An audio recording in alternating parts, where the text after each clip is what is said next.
Hello student, GS pointer series में आपका स्वागत है।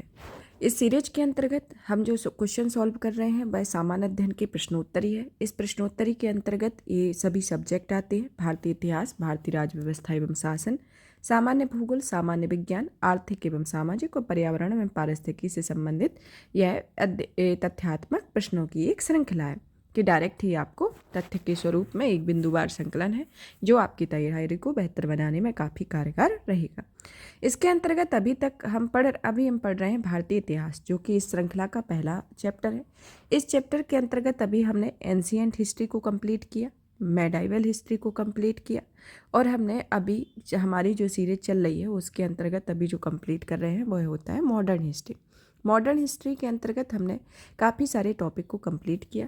अब आते हैं हमारे टॉपिक को जान लेते हैं कौन कौन से टॉपिक कवर किया कि यूरोपीय कंपनियों का आगमन, ईस्ट इंडिया कंपनी और बंगाल के नवाब, क्षेत्रीय राज्य Punjab Mysore, governor general viceroy, British शासन में भारतीय अर्थव्यवस्था का प्रभाव, पत्रिकाएं, पुस्तकें, उनके लेखक, 1857 की क्रांति और अन्य जन आंदोलन को कंप्लीट किया। तो ये सब कंप्लीट किया हमने पार्ट फर्स्ट में। तो ये हमारा पार्ट फर्स्ट था।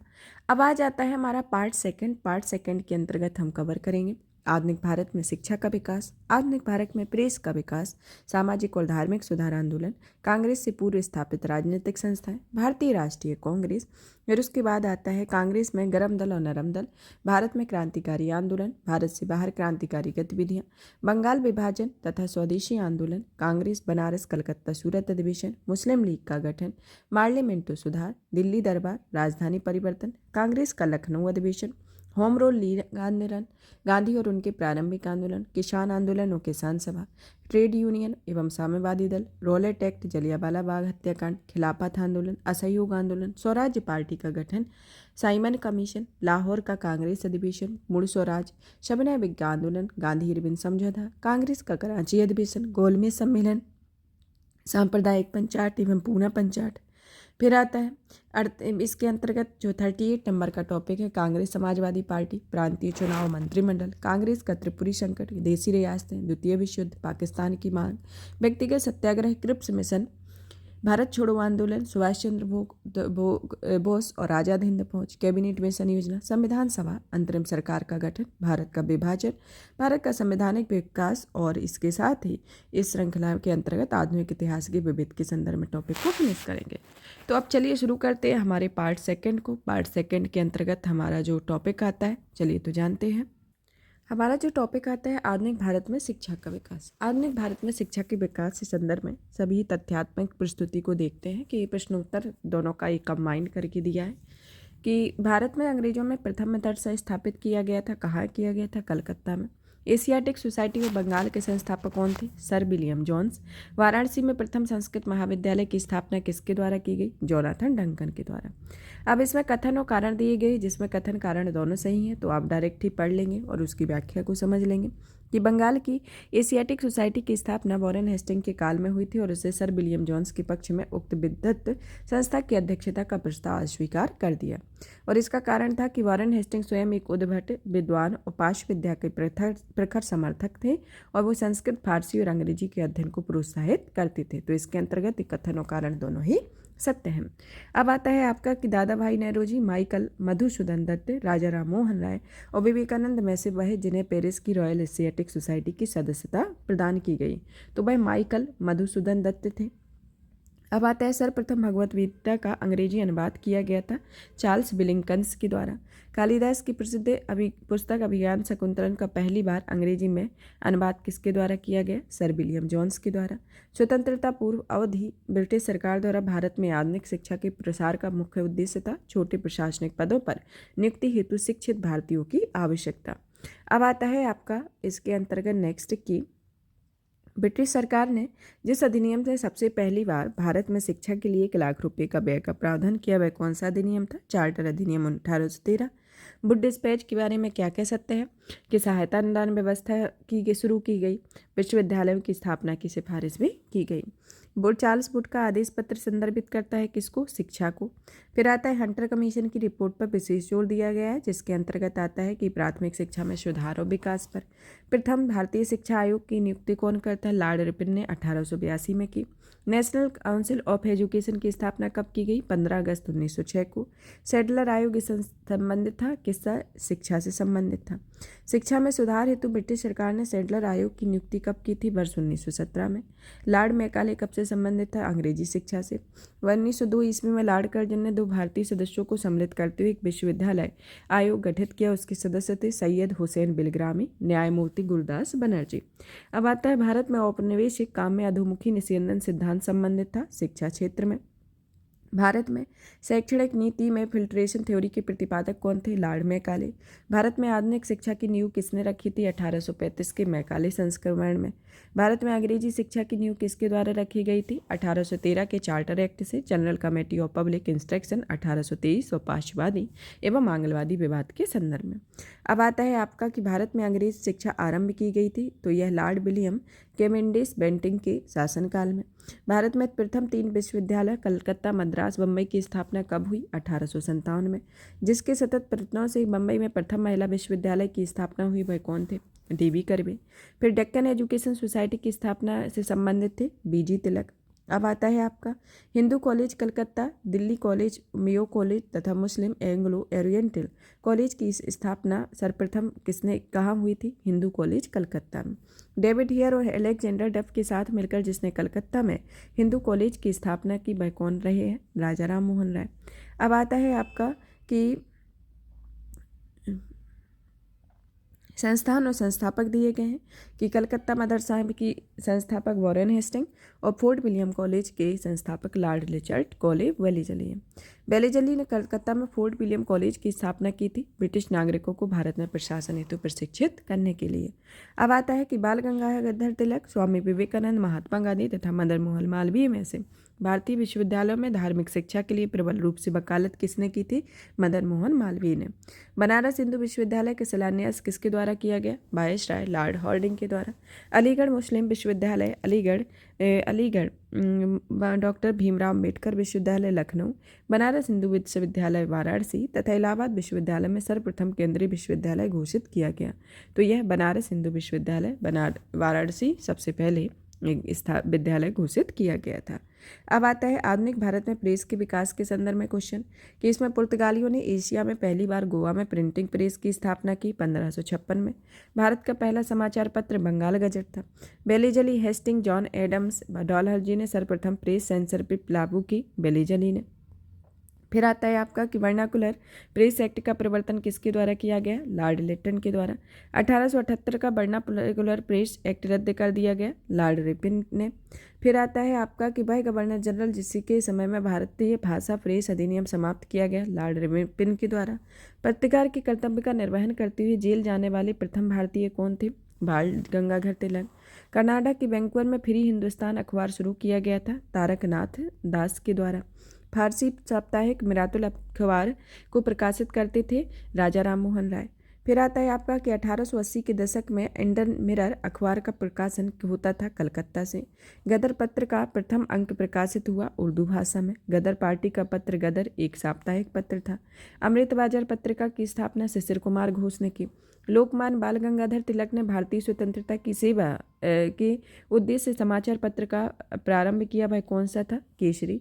क्रांतिकारी काल की लोकप्रिय पत्रिकाएं जो अनेक कारणों से कांग्रेस की आलोचनाएं करती थीं, बंगवासी, काल और केसरी। फिर आता है कि वह समाचार पत्र जिसने भारतीय स्वतंत्रता संग्राम के काल में क्रांतिकारी राष्ट्रवाद की वकालत की, वह संध्या, युगांतर और काल था। फिर आता है आपका नेक्स्ट इसके अंतर्गत कि सोम प्रकाश नामक पत्रिका समाचार पत्र शुरू किया गया ईश्वर चंद्र विद्यासागर ने। फिर आता है new India leader, young India तथा प्रेस प्रेस जनरल। अखबारों में मुख्यतः उदारवादियों की नीतियों का प्रचारक कौन था? लीडर। द इंडियन ओपिनियन पत्र छापा जाता है किसमें? गुजराती, तमिल, हिंदी और अंग्रेजी भाषा में। फिर आता है इंडियन ओपिनियन पत्रिका के प्रमुख संपादक कौन थे? मनसुख लाल नजर। महात्मा गांधी द्वारा दक्षिण अफ्रीका में प्रकाशित समाचार पत्र का नाम था, क्या था? The Indian opinion. हिंदी का पहला समाचार पत्र उदंड मार्टन 30 मई 1826 को प्रकाशित हुआ कलकत्ता से। एक साप्ताहिक के रूप में यंग इंडिया का शुभारंभ किसके द्वारा हुआ? Home rule party, Mahatma Gandhi ने। भारतीय द्वारा अंग्रेजी भाषा में प्रकाशित प्रथम समाचार पत्र बंगाल गजट था। नील आंदोलन का जमकर समर्थन करने वाले हिंदू पोट्रियक के संपादक कौन थे? हरिश्चंद्र मुखर्जी। अंग्रेजी साप्ताहिक वंदे मातरम के साथ अपने को संबद्ध किया अरविंद घोष ने।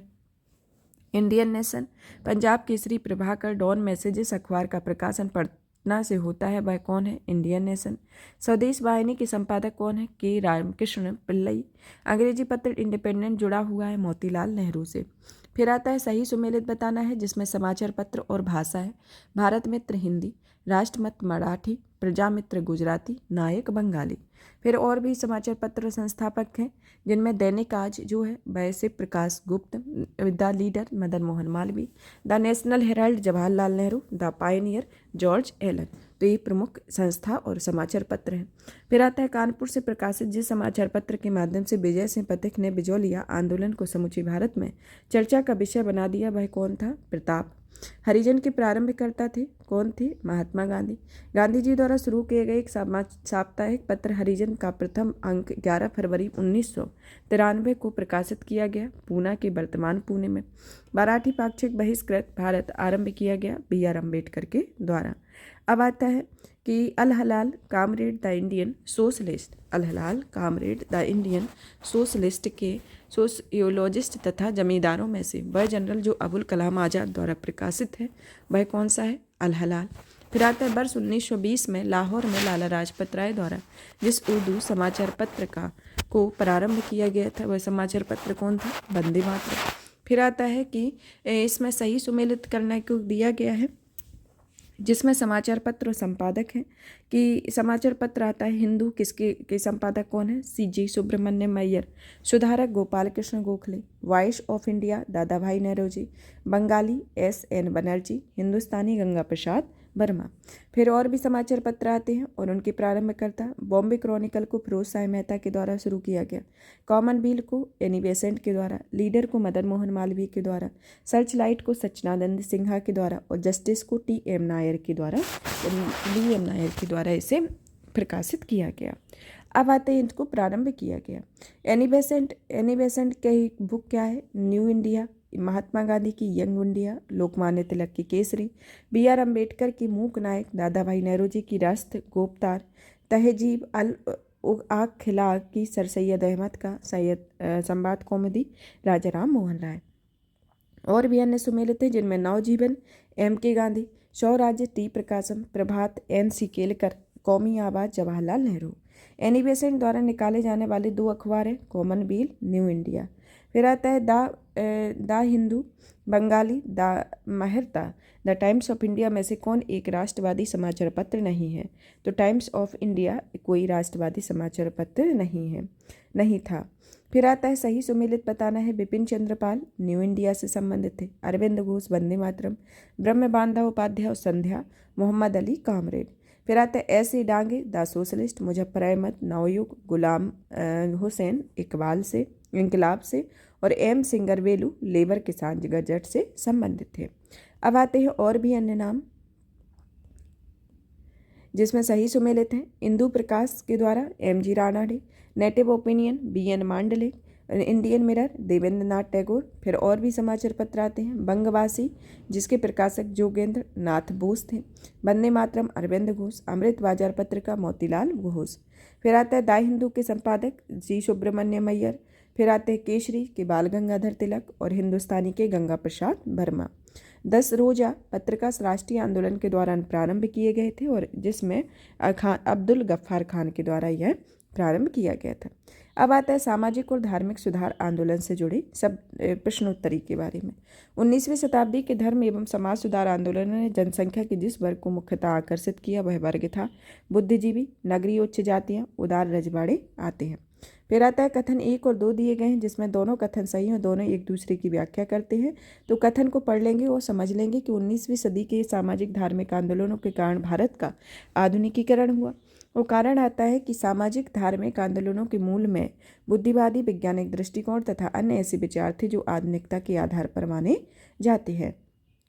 अब आता है कि कुलीन जमींदार, नवीन धनवान व्यापारी, शिक्षित हिंदू मध्यम वर्ग तथा शिक्षित मुसलमानों में वह वर्ग जिसने सर्वप्रथम पश्चिमी सभ्यता को प्रभावित किया, जिसमें आते हैं शिक्षित हिंदू मध्यम वर्ग।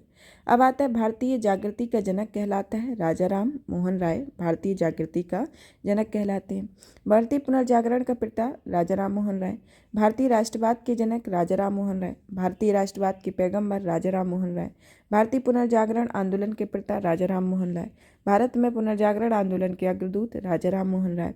फिर आते हैं कि भारत के प्रथम आधुनिक पुरुष राजा राम मोहन राय को कहा जाता है। अब आता है आपका कि राजा राम मोहन राय द्वारा स्थापित प्रथम संस्था आत्मीय सभा। राजा राम मोहन राय द्वारा ब्रह्म समाज की स्थापना कब की गई? 1828 में। राजा राम मोहन राय को राजा की उपाधि किसके द्वारा दी गई? अकबर द्वितीय के द्वारा। राजा राम मोहन राय की समाधि ब्रिस्टल इंग्लैंड में है। फिर आता है कि Calcutta Unitarian committee, tabernacle of new डिस्पेंसन तथा इंडियन रिफॉर्म एसोसिएशन में से केशव चंद्र सेन किससे संबंधित है? तो टैबरनेकल ऑफ न्यू डिस्पेंसन तथा इंडियन रिफॉर्म एसोसिएशन की स्थापना केशव चंद्र सेन के द्वारा की गई। भारतीय ब्रह्म समाज के संस्थापक केशव चंद्र सेन। ब्रह्म समाज का सिद्धांत आधारित है एक देववाद पर। बाल विवाह, सती प्रथा, पाश्चात्य शिक्षा तथा मूर्ति पूजा में से वह है जिसका विरोध राजा राम मोहन राय ने नहीं किया, पाश्चात्य शिक्षा का। फिर आता है कि ब्रह्म समाज के बारे में क्या क्या सही है कि इसने मूर्ति पूजा का विरोध किया, धार्मिक ग्रंथों की व्याख्या के लिए पुरोहित वर्ग को अस्वीकारा। दिग्दर्शन, समाचार चंद्र का, संवाद कौमुदी तथा बंगाल गजट में से वह जिसे राजा राम मोहन राय के धार्मिक और सामाजिक विचारों के विरोध में प्रारंभ किया गया, समाचार चंद्र का। 19वीं शताब्दी के उत्तरार्ध में हिंदू नववादी के सर्वश्रेष्ठ प्रतिनिधि कौन थे? स्वामी विवेकानंद। विवेकानंद ने शिकागो में आयोजित पार्लियामेंट ऑफ वर्ल्ड रिलीजन्स ने भाग लिया 1893 ईस्वी में।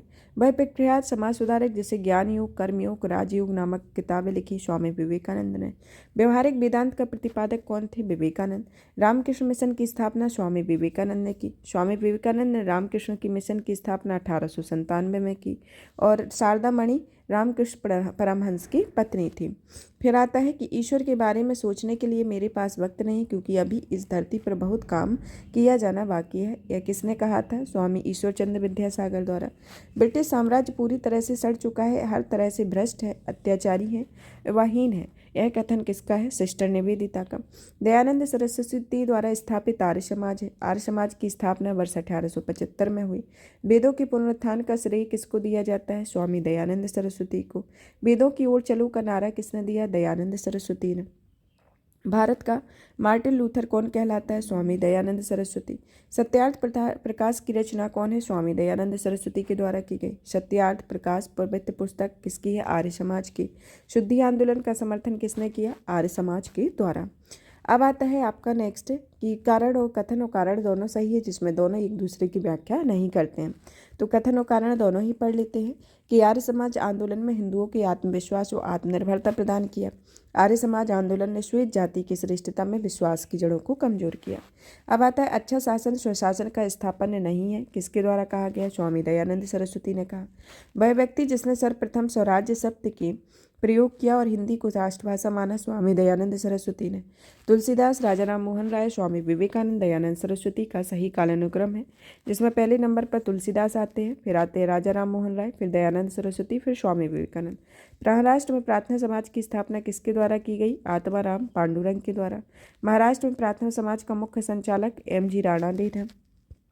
वेद समाज के संस्थापक कौन है? शिव नारायण अग्निहोत्री। 1873 ईस्वी में सत्यशोधक समाज की स्थापना किसने की? ज्योतिबा फुले में। गुलामगिरी के लेखक कौन है? ज्योतिबा फुले। पिछड़े वर्गों के उत्थान का मुख्य कार्यक्रम सत्यशोधक समाज का था। सत्यशोधक समाज में संगठित किया महाराष्ट्र में एक जाति विरोधी आंदोलन।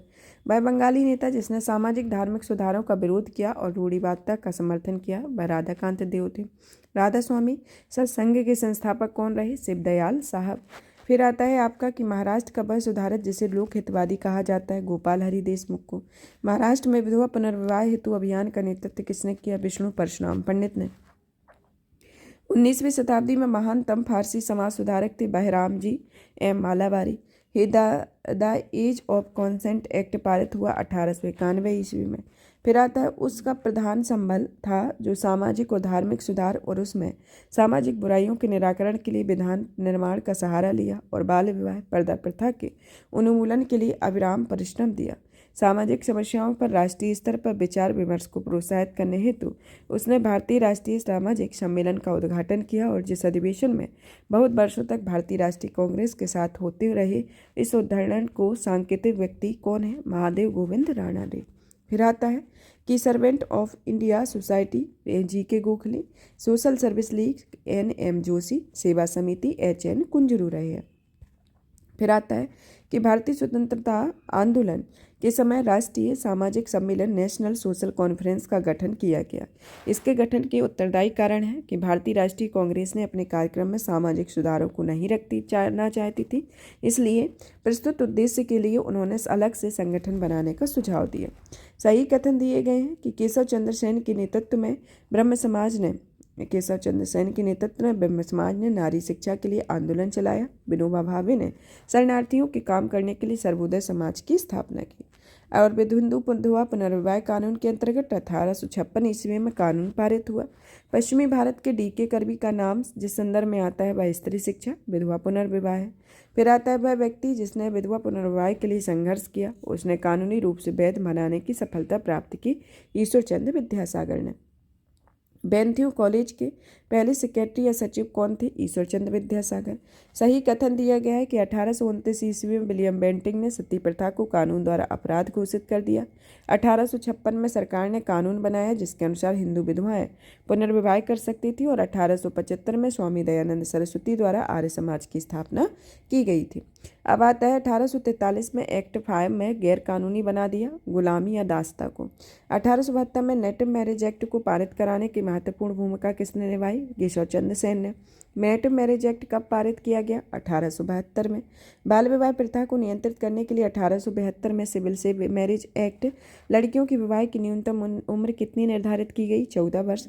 1853 में जन्मे ये पश्चिमी भारत के पारसी थे। ये इंडियन इंस्पेक्टर्स तथा वॉइस ऑफ इंडिया के संपादक थे, एक समाज सुधारक थे और अमित आयु अधिनियम 1891 के पक्ष में प्रमुख संघर्ष करता थे। यह किन के तथ्य? यह B.M. मालाबारी के तथ्य हैं।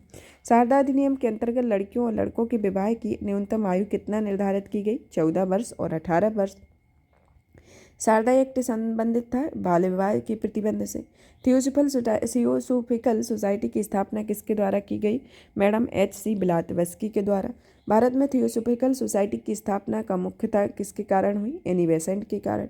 और भी अन्य सुमेलित हैं जैसे राजा राम मोहन राय किससे संबंधित थे? ब्रह्म समाज से। स्वामी दयानंद सरस्वती आर्य समाज से। स्वामी विवेकानंद रामकृष्ण मिशन से। महादेव गोविंद राणा डे प्रार्थना समाज से।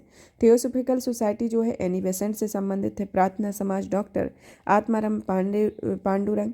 आत्मीय समाज राजा राम मोहन राय। भारतीय ब्रह्म समाज केशव चंद्र सेन और राधा स्वामी सत्संग तुलसीदास से संबंधित है।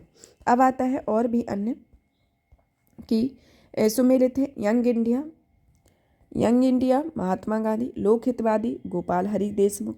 सत्यशोधक समाज ज्योतिबा फुले। रहनुमाई मजदेवसन सभा नौरोजी फुरदोंजे। ब्रह्म समाज कलकत्ता। मानव धर्म सभा सूरत। आर्य समाज बम्बई। नदवा उल उलमा लखनऊ से संबंधित है। और भी अन्य सुमेलित हैं। Mohammed Anglo Oriental sir Syed Ahmad Khan. और फिर आता है तत्वबोधनी सभा देवेंद्रनाथ टैगोर इससे संबंधित है। वह समाज सुधारक जिसने 1826 में जूरी अधिनियम का घोर विरोध किया वह राजा राम मोहन राय थे। 1870 में पूना सार्वजनिक सभा की स्थापना कब की गई? किसके द्वारा की गई? महादेव गोविंद रानडे के द्वारा। M.C. तलवाड़, B.N. राव, अल्लादी कृष्ण स्वामी अय्यर प्रख्यात सदस्य थे। यह किसके सदस्य थे? सर्वेंट ऑफ इंडिया सोसाइटी के। 1905 में servant of India society Bharat सेवक समाज की स्थापना पूना में की थी। किसके द्वारा? गोपाल कृष्ण गोखले ने। बहुजन समाज का संस्थापक कौन था? मुकुंद राव पाटिल। नाडारों द्वारा मंदिरों में प्रवेश के अधिकार की मांग की प्रस्तुति के कारण 1899 ईस्वी में भयंकर दंगे हुए। तिरुनेलवेली में यदि भगवान अस्पृश्यता को सहन करते हैं तो मैं उन्हें नहीं मानूंगा। यह किसने कहा? बाल गंगाधर तिलक ने। फिर आता है सही सुमेलित के लिए कहा गया है, राजा राम मोहन राय के कथन दिया गया है कि यह कहा है उन्होंने कि हिंदू धर्म का शुद्धतम रूप उपनिषदों में निहित है। फिर दूसरा आता है केशव चंद्र सेन के द्वारा कहा गया है कि ब्रह्मवाद को ही विश्व धर्म बनाना चाहिए। दयानंद सरस्वती के द्वारा कहा गया कि हिंदू धर्म की पहचान वेदों से संस्थापित धर्म से की है। फिर रामकृष्ण परमहंस के द्वारा कहा गया है कि इस पर जोर दिया कि ईश्वर तक पहुंचने के कई मार्ग हो सकते हैं। अब आते हैं सत्य कथन में कि संगठन और व्यक्ति दिए गए हैं कि यंग बंग आंदोलन हेनरी बेवेरियल डेराजी हो, Bahishkrit Hitkarini Sabha doctor BR Ambedkar, theosophical society colonel ऑकलॉट। फिर आता है united Indian patriotic association Syed Ahmad Khan है। समाज सुधारक जो संस्कृत भाषा की प्रवीणता के लिए जाने जाते हैं उसमें दयानंद सरस्वती, ईश्वर चंद्र विद्यासागर और राजा राम मोहन राय रहे हैं। फिर आता है साहित्य कथन दिए गए हैं कि ब्रह्म समाज एकेश्वरवाद का समर्थन करता था, आर्य समाज ने शिक्षा के विकास में योगदान दिया और रामकृष्ण मिशन की स्थापना स्वामी विवेकानंद ने की हुई थी। तो ये प्रमुख इससे संदर्भ में तथ्य हैं। अब आता है कि भारत में नारी आंदोलन प्रारंभ किया गया किसकी प्रेरणा से? ज्योतिबा फुले की प्रेरणा से। इसमें व्यक्ति और संबंधित कार्य है। DK कर्बी की एक सचिव रहे जो कि विडो री मैरिज एसोसिएशन के। JED बैथुन कलकत्ता में कन्या विश्वविद्यालय की स्थापना की। ईश्वर चंद्र विद्यासागर कलकत्ता में संस्कृत कॉलेज के प्राचार्य। BM मालावारी बाल विवाह के विरुद्ध संघर्ष प्रारंभ करना। तो ये प्रमुख कार्य और इनके व्यक्ति रहे हैं। अब आता है आपका कि भारत धर्म महामंडल कहाँ पर है? हरिद्वार में। देव समाज लाहौर में। राधा स्वामी सत्संग आगरा में। सनातन धर्म रक्षणी सभा जो कलकत्ता में स्थित है। ब्रह्म समाज रामकृष्ण मिशन आर्य समाज में समानता थी। तीनों ही राजनीतिक उद्देश्यों के लिए नहीं बने लेकिन तीनों ने देशभक्ति की भावना के विकास में सहायता की हुई थी। और भी सत्य कथन है कि डॉक्टर एनी बेसेंट जो है वह थियोसोफिस्ट थी। थियोसॉफिकल सोसाइटी का अंतर्राष्ट्रीय मुख्यालय मद्रास में है और स्वामी दयानंद सरस्वती ने आर्य समाज की स्थापना की हुई थी। अब आता है आंदोलन संगठन और नायक और लीडर के बारे में, जिसमें अखिल भारतीय अस्पृश्यता लीग जो है महात्मा गांधी के द्वारा, अखिल भारतीय किसान सभा स्वामी सहजानंद सरस्वती द्वारा, आत्मसम्मान आंदोलन EP रामास्वामी नायकर के द्वारा स्थापित किया गया। नव बौद्धवाद के प्रवर्तक कौन है? Doctor BR Ambedkar. देवबंद आंदोलन UP संयुक्त प्रांत में आरंभ हुआ, 1866 में प्रारंभ हुआ। फिर आता है 1926 में तारकेश्वर आंदोलन किसके विरुद्ध हुआ था? मंदिरों में भ्रष्टाचार के विरुद्ध।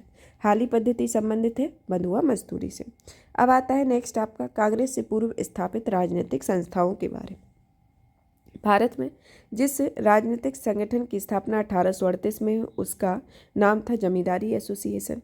फिर आता है the Deccan association, the Indian association, the Madras Mahajan Sabha, the Poona सार्वजनिक सभा में से जिसने 1875 ईस्वी में हाउस ऑफ कॉमन नामक एक याचिका पुस्तक प्रस्तुत करते हुए ब्रिटिश संसद में भारत के प्रत्यक्ष प्रतिनिधि की मांग की, वह कौन था? द पूना सार्वजनिक सभा। फिर आता है भारत संघ या इंडियन एसोसिएशन के संस्थापक कौन थे? SN बनर्जी। अब आता है आपका नेक्स्ट कि राष्ट्रीय कांग्रेस से पूर्व प्रमुख संस्था थी Indian Association of Calcutta. Satyendranath Tagore, Surendranath Banerjee, RC Dutt तथा सुभाष चंद्र बोस में से वह नेता जो ब्रिटिश द्वारा इंडियन सिविल सर्विसेज ने 1874 में बर्खास्त किया था, वह सुरेंद्रनाथ बनर्जी थे।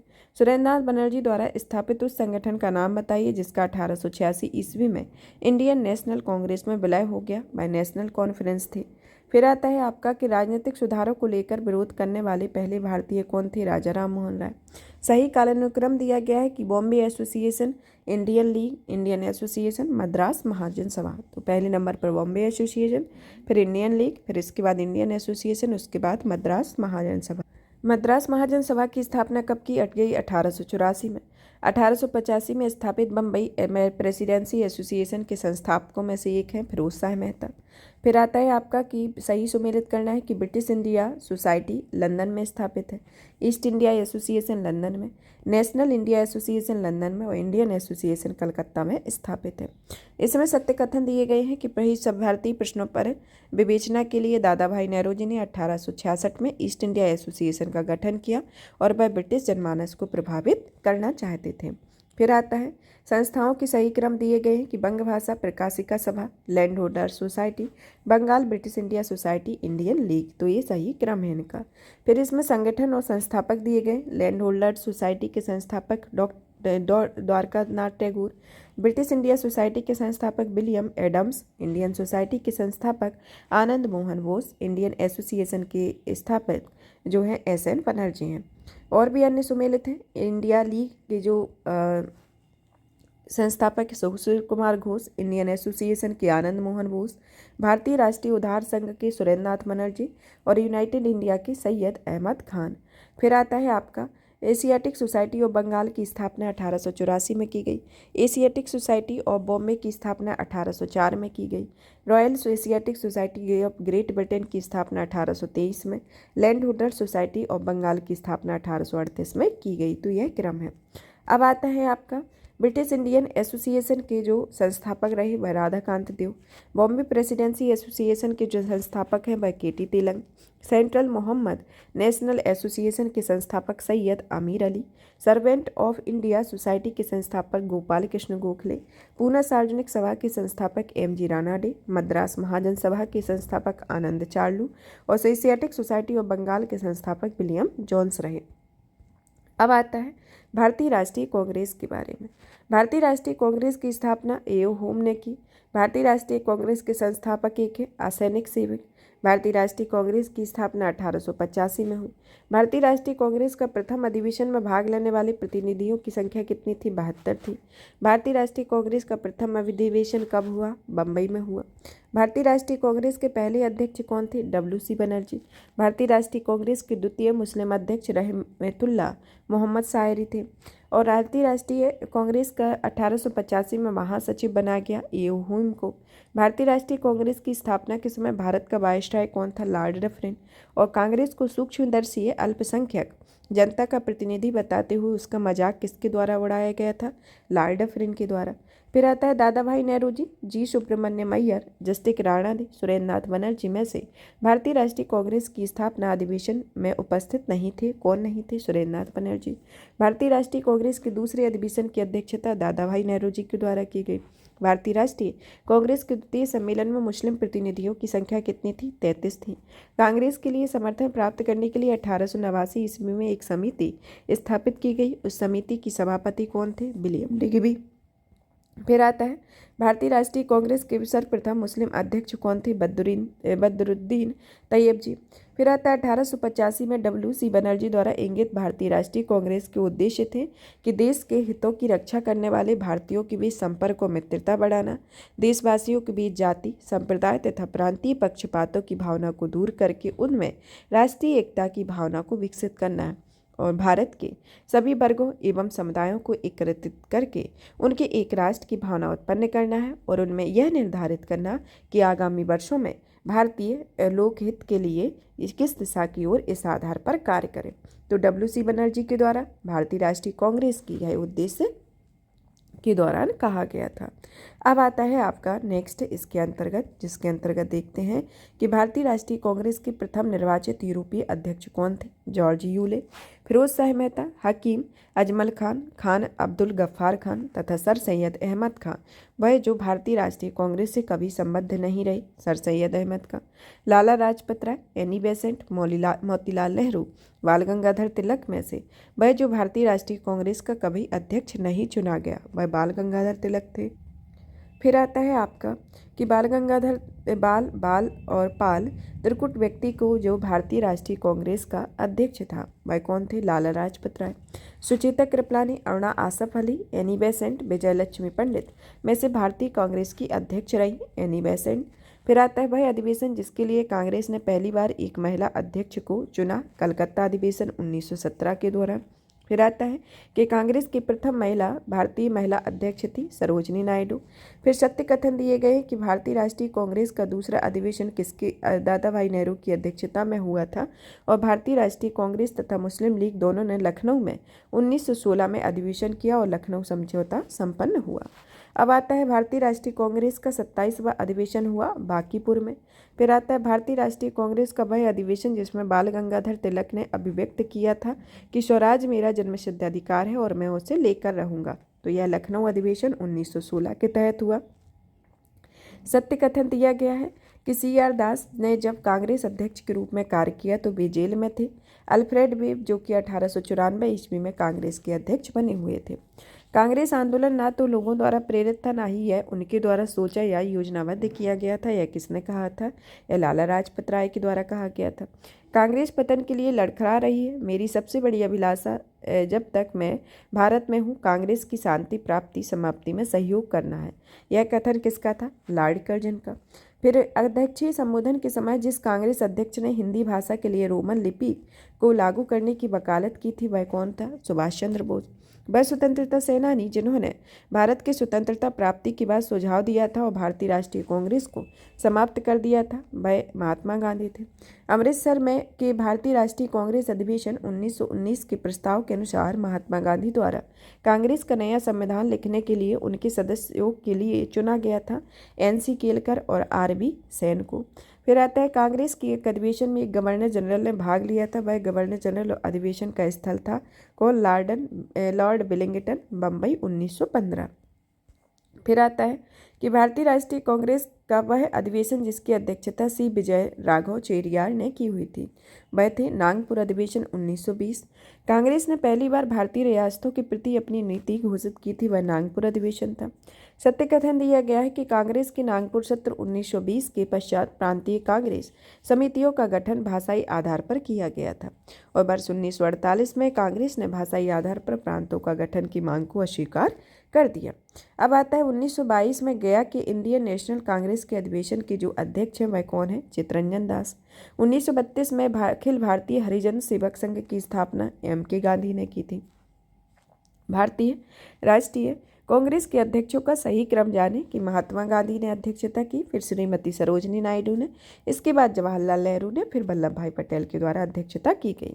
भारतीय राष्ट्रीय कांग्रेस का एकमात्र अधिवेशन जिसकी अध्यक्षता महात्मा गांधी के द्वारा की गई थी तो यह बेलगांव अधिवेशन था जिसकी अध्यक्षता 1924 में की गई थी। फिर आता है इसमें अध्यक्ष और भारतीय राष्ट्रीय कांग्रेस की सभाओं के स्थान दिए गए। मोतीलाल नेहरू के द्वारा अमृतसर में 1919 में किया गया, सरोजनी नायडू के द्वारा कानपुर में 1925 में, डॉक्टर राजेंद्र प्रसाद के द्वारा बम्बई में 1934 में, अबुल कलाम आज़ाद के द्वारा रामगढ़ 1940 में यह राष्ट्रीय कांग्रेस की अध्यक्षता की गई। अब आते हैं और भी अधिवेशन और वर्ष जिसमें मेरठ अधिवेशन जो हुआ था 1946 में, कानपुर अधिवेशन 1925 में हुआ, लखनऊ अधिवेशन 1916 में, बनारस अधिवेशन 1905 में हुआ था। अब आता है भारतीय राष्ट्रीय कांग्रेस का वह अधिवेशन जिसमें जवाहरलाल नेहरू ने समाजवाद को भारत की समस्या को हल करने की कुंजी बताया, वह लखनऊ अधिवेशन था। फिर आता है आपका कि वर्ष 1938 में भारतीय राष्ट्रीय कांग्रेस की हरिपुरा अधिवेशन की अध्यक्षता किसके द्वारा की गई? सुभाष चंद्र बोस के द्वारा। जवाहरलाल नेहरू, अबुल कलाम आज़ाद, आनंद मोहन बोस, भूपेंद्र नाथ बोस में से वह जो सबसे कम आयु के भारतीय राष्ट्रीय कांग्रेस के अध्यक्ष बने? अबुल कलाम आज़ाद। फिर इसमें अध्यक्ष और अधिवेशन की स्थान दिया गया है डॉक्टर MA अंसारी मद्रास, पुरुषोत्तम दास टंडन नासिक, सरोजनी नायडू कानपुर, सुभाष चंद्र बोस हरिपुरा। तो ये अध्यक्ष और उनके स्थान है। अब आता है आपका कि इसके अंतर्गत कि जब लगातार 6 वर्षों तक भारतीय राष्ट्रीय कांग्रेस के अध्यक्ष कौन रहे? अबुल कलाम आज़ाद। जब भारत स्वतंत्र हुआ था उस समय कांग्रेस के अध्यक्ष कौन थे? JB कृपलानी। जनगण मन पहली बार गाया गया था भारतीय राष्ट्रीय कांग्रेस के कलकत्ता अधिवेशन में 1911 में। भारतीय राष्ट्रीय कांग्रेस का अंतिम अधिवेशन जिसमें बाल गंगाधर तिलक ने भाग लिया वह अमृतसर अधिवेशन 1919 था। फिर आता है कांग्रेस ने गर्म दल और नरम दल के संदर्भ में दिया गया कि महात्मा गांधी ने पदार्पण से पूर्व भारत में राष्ट्रीय आंदोलन की दिशा को प्रभावित करने के लिए अंतर्राष्ट्रीय घटनाएं थी। 1898 का इटली अबिसीनिया युद्ध, चीन का बॉक्सर आंदोलन, आयरलैंड का क्रांतिकारी आंदोलन, रूस जापान युद्ध में जापान की विजय, ये प्रमुख इसकी अंतर्राष्ट्रीय घटनाएं रही। फिर आता है कि कांग्रेस के नरम दल के नेताओं की आंदोलन की पद्धति थी किस तरीके की? राजा बांधव बंद आंदोलन जैसी। फिर आता है वह आंदोलन जिसके कारण भारतीय राष्ट्रीय कांग्रेस का विभाजन हुआ, उसके परिणाम स्वरूप नरम दल और गरम दल का उद्भव हुआ, वह स्वदेशी आंदोलन था। अधिकतर नरमपंथी नेता कहाँ से थे? शहरी क्षेत्र से। 1904 में लगातार भारत में स्वशासन पर बल देने वाले कौन थे? दादा भाई नेहरू जी। बाल गंगाधर तिलक मदन लाल उधम से गोपाल कृष्ण गोखले में उग्रपंथी नहीं थे। गोपाल कृष्ण गोखले भारतीय राष्ट्रीय कांग्रेस पर प्रार्थना याचना विरोध की राजनीति करने का आरोप किसने लगाया? बाल गंगाधर तिलक को लगाया। कांग्रेस ने प्रार्थना और याचना की नीति अंतोगत्वा समाप्त हो गई वह बाल गंगाधर तिलक के नेतृत्व में। फिर आता है भारतीय राष्ट्रीय कांग्रेस को भीख मांगने वाली संस्था बेगिंग इंस्टीट्यूट कहा है? उसे बाल गंगाधर तिलक ने।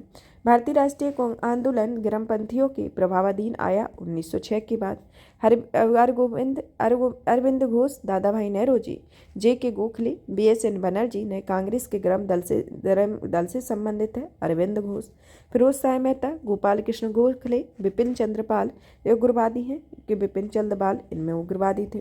फिर आता है राष्ट्रीय आंदोलन में बाल गंगाधर तिलक, दादा भाई नौरोजी, एम.जी. रानाडे, गोपाल कृष्ण गोखले में से नरम दल के तौर पर नहीं जाने जाते। बाल गंगाधर तिलक शेर पंजाब के नाम से मशहूर थे। लाला लाजपत राय, फिरोज शाह मेहता, दादा भाई नौरोजी, गोपाल कृष्ण गोखले, लाला लाजपत राय में से भारतीय राष्ट्रीय कांग्रेस के उदारवादियों से जुड़ा हुआ है नहीं जुड़े थे लाला लाजपत राय। अब आता है आपका कि लाला लाजपत राय ने अपना राजनीतिक गुरु किसको माना? मैजनी को। उन्होंने मैजनी, गैरिबाल्डी, शिवाजी, श्री कृष्ण की जीवनी लिखी और वे अमेरिका में कुछ समय के लिए रहे तथा उन्हें केंद्रीय सभा के सदस्य भी निर्वाचित हुए थे। वे कौन थे? लाला लाजपत राय। कांग्रेस सम्मेलन को शिक्षित भारतीयों का वार्षिक राष्ट्रीय मेला किसके द्वारा कहा गया? लाला लाजपत राय के द्वारा। गोपाल कृष्ण गोखले, बाल गंगाधर तिलक, ईओ ह्यूम, मदन मोहन मालवीय में मध्यम मार्गी नहीं था। कौन नहीं थे? बाल गंगाधर तिलक। स्वदेशी के समर्थक कौन रहे? स्वदेशी के समर्थक अरविंद घोष रहे। भारतीय शांति के जनक के रूप में जाना जाता है लोकमान्य तिलक को। बाल गंगाधर तिलक के अशांति का जनक वैलेंटाइन सेलोल्ड को कहा जाता है। बीजी तिलक को सजा के पश्चात जिसने दया की वकालत की थी और कहा था कि संस्कृत के एक विद्वान के रूप में तिलक में मेरी दिलचस्पी है, तो यह किसने कहा था? मैक्स मूलर ने। 1908 में 6 वर्ष के कारावास की सजा स्वतंत्रता संग्राम के जिस उग्रवादी नेता को दी गई थी वह कौन थे? बाल गंगाधर तिलक। फिर आता है भारत में स्वतंत्रता आंदोलन के प्रारंभिक दौर में उग्रवादी विचारधारा को निरूपित किया गया था। संवैधानिक साधनों एवं याचिकाओं के स्थान पर आक्रामक साधनों से स्वशासन प्राप्त करना था। भारतीय मुसलमान सामान्य रूप से उग्रवादी आंदोलन की ओर आकर्षित नहीं हुए। इसका कारण क्या था? उग्रवादियों की हिंदू अतीत का राग अलापने की नीति। इसमें कथन में और कारण दिए गए, जिसमें कथन तो गलत है, आपका कारण सही है कि इन्होंने धर्म की राजनीतिक अस्त्र के रूप में प्रयोग किया हुआ था। अब आता है कि महाराष्ट्र में गणपति पर्व का श्री गणेश किया गया था बीजी तिलक के द्वारा। वह व्यक्ति जिसने महाराष्ट्र में गणपति उत्सव का ऐसा कायाकल्प किया कि एक राष्ट्रीय उत्सव हुआ गया और उसका स्वरूप राजनीतिक हो गया, तो वह बाल गंगाधर तिलक थे। वह मुसलमान जिसने महात्मा गांधी के साथ बाल गंगाधर तिलक की अर्थी उठाई हुई थी, तो वह शौकत अली थे। अब आता है भारत में क्रांतिकारी आंदोलन के बारे में। क्रांतिकारियों का एक गुप्त समाज अभिनव भारत का गठन किया गया बी.डी. सावरकर के द्वारा। 1905 में क्रांतिकारी संगठन अभिनव भारत का संगठित किया गया महाराष्ट्र में। मित्र मेला संघ की जो शुरू किया गया विनायक दामोदर सावरकर के द्वारा। बी.डी. सावरकर का जो कथन था उसमें कहा गया था कि उन्होंने अभिनव भारत नामक क्रांतिकारी संगठन की स्थापना की। भारतीय राष्ट्रवादियों को प्रेरित करने के उद्देश्य से उन्होंने मैजनी की जीवनी लिखी। उन्होंने भारत का स्वतंत्रता संग्राम 1857 नामक पुस्तक लिखी, जो 1857 के विद्रोह को एक राष्ट्रवादी दृष्टिकोण प्रदान करती है और ब्रिटिश कैद से मुक्त होने के चलते वे एक जहाज से कूद पड़े। तो यह बी.डी. सावरकर के संदर्भ में है कि इन्होंने यह काम किया। फिर आता है हेडगेवार ने राष्ट्रीय स्वयंसेवक संघ की स्थापना 1925 में की। युगांतर पार्टी का नेतृत्व जतिन नाथ दास मुखर्जी ने किया। अनुशीलन समिति की स्थापना पी. मित्रा ने की। बारिंद घोष के क्रियाकलापों ने जिस गुप्त क्रांतिकारी संगठन को बंगाल में जन्म दिया वह अनुशीलन समिति है। अनुशीलन समिति एक क्रांतिकारी संगठन था। वह कौन सा संगठन था जिसमें दिल्ली वायसराय हार्डिंग पर बम फेंकने के लिए उत्तरदायी था? वह अनुशीलन समिति थी। फिर आता है स्वतंत्रता आंदोलन में क्रांतिकारियों राष्ट्रवादियों के पहले महत्वपूर्ण साहसिक कार्य बर्रा डकैती स्थान था पूर्वी बंगाल में। मुजफ्फरपुर में किंग्सफोर्ड की हत्या का प्रयास वर्ष 1908 में किया गया। मुजफ्फरपुर बम कांड 1908 का संबंध प्रफुल्ल चाकी से है। वह व्यक्ति जिसने बड़ी बुद्धिमानी के साथ अलीपुर षड्यंत्र मामले में अरविंद घोष का बचाव किया वह चितरंजन दास है। हिंदुस्तान रिपब्लिक एसोसिएशन की स्थापना किसके द्वारा की गई? 1924 में।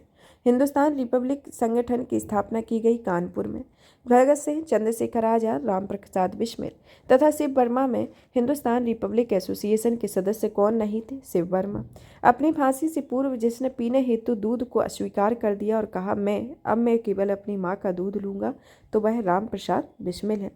फिर आता है सरफरोशी की तमन्ना अब हमारे दिल में है, देखना है जोर कितना बाजुए कातिल में है।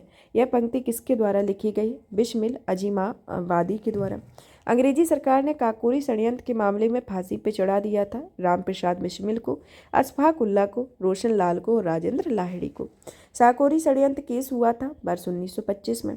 फिर आता है राम प्रसाद बिस्मिल, रोशन सिंह, भगत सिंह, अशफाक उल्ला खां क्रांतिकारियों में से काकोरी षड्यंत्र केस से कौन नहीं जुड़ा था? तो भगत सिंह काकोरी षड्यंत्र केस से नहीं जुड़े थे। सचिन नाथ सान्याल, मुकुंदी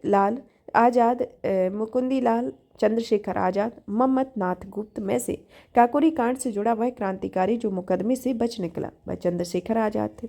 अशफाक उल्ला खां, राजेंद्र लाहिड़ी, राम प्रसाद बिस्मिल तथा चंद्रशेखर आजाद में वह जो काकोरी षड्यंत्र कांड में फांसी की सजा से बच गया वह चंद्रशेखर आजाद है। काकोरी कांड के मुकदमे में सरकारी वकील थे कौन थे? जगत नारायण मुल्ला, मुजफ्फर अहमद, नलिनी गुप्ता, शौकत उस्मानी एवं M.A. अंसारी में से एक 1924 में कानपुर षड्यंत्र में शामिल नहीं थे, तो वह कौन थे? M.A. अंसारी।